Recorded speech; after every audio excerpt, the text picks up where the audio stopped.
1000-ഓളം പേരെ അപകടങ്ങളിൽ രക്ഷിച്ചിട്ടുള്ള ആളാണ് അഗസ്റ്റിൻ ചേട്ടനാണ് എൻ്റെ ഒപ്പം ഉള്ളത്. നമസ്കാരം. നമസ്കാരം. 1000-ഓളം പേരെന്ന് പറയുന്ന കണക്ക് ഇത് എങ്ങനെയാണ് ഇത് നമ്മൾ ഒരു കണക്കിലേക്ക് എത്തിയത്? കൊച്ചി സിറ്റി ആക്ഷൻ ഫോഴ്സ് എന്ന് പറഞ്ഞൊരു സംഘടന ഉണ്ടായിരുന്നു. ആപത്തിൽ സഹായിക്കാനുള്ളവരുടെ അറിവ് ലഭിച്ച കുറേ സന്നദ്ധ പ്രവർത്തകർ. അപ്പോൾ അവരങ്ങനെ ഓരോ ഹോസ്പിറ്റലിലും ഒരു സ്റ്റേഷനിൽ അന്വേഷിക്കുമ്പോഴും ഏറ്റവും കൂടുതൽ ബൈസ്റ്റാൻഡറായിട്ട് വന്നേക്കണമെന്നും ഞാൻ തന്നെയായിരുന്നു. അങ്ങനെയാണ് മനോരമ പത്രത്തിൽ എന്നൊരു റിപ്പോർട്ടർ വിളിക്കുകയും മനോരമയിൽ ചെന്നിട്ട് ഞാൻ അങ്ങനെ ഇൻ്റർവ്യൂ കൊടുക്കുകയും ചെയ്തു. അപ്പോൾ കൂടുതൽ പേരായിരുന്നു.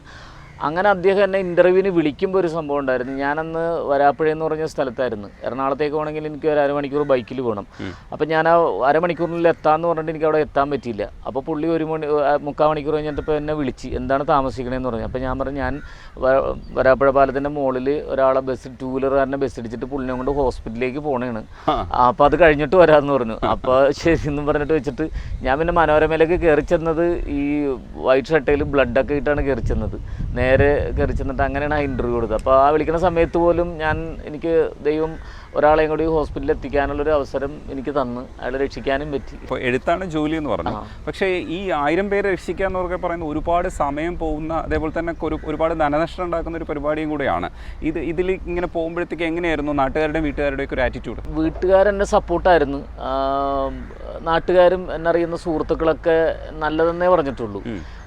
നമ്മളെല്ലാം ആലോചിക്കുന്നത് ഇപ്പോഴും നമ്മൾ റോഡിലൊന്നും ഉണ്ടാവില്ല. നമ്മൾ യാത്ര ചെയ്യുന്നത് ചിലപ്പോൾ ഒറ്റക്കായിരിക്കുള്ളൂ. അപ്പോൾ എനിക്കൊരു അപകടം പറ്റിയെങ്കിൽ എന്നെ ഹോസ്പിറ്റലിലേക്ക് കൊണ്ടുവന്ന ഒരിക്കലും എൻ്റെ വീട്ടുകാരോ എൻ്റെ സഹോദരന്മാരോ ഒരിക്കലും ആയിരിക്കില്ല, വേറെ ആരെങ്കിലും ആയിരിക്കും. അപ്പം ഞാൻ ചെയ്തെങ്കിലും അങ്ങനെ ആപത്തിൽപ്പെടുന്ന ഒരാളെ സഹായിച്ചെങ്കിൽ മാത്രമേ എൻ്റെ വീട്ടുകാരെയോ എൻ്റെ സഹോദരന്മാരെയോ ആർക്കെങ്കിലും എൻ്റെ ഫ്രണ്ട്സിനോ എന്തെങ്കിലുമൊക്കെ ഇതുപോലെ ബുദ്ധിമുട്ടുന്ന മറ്റൊരാളെ സഹായിക്കും.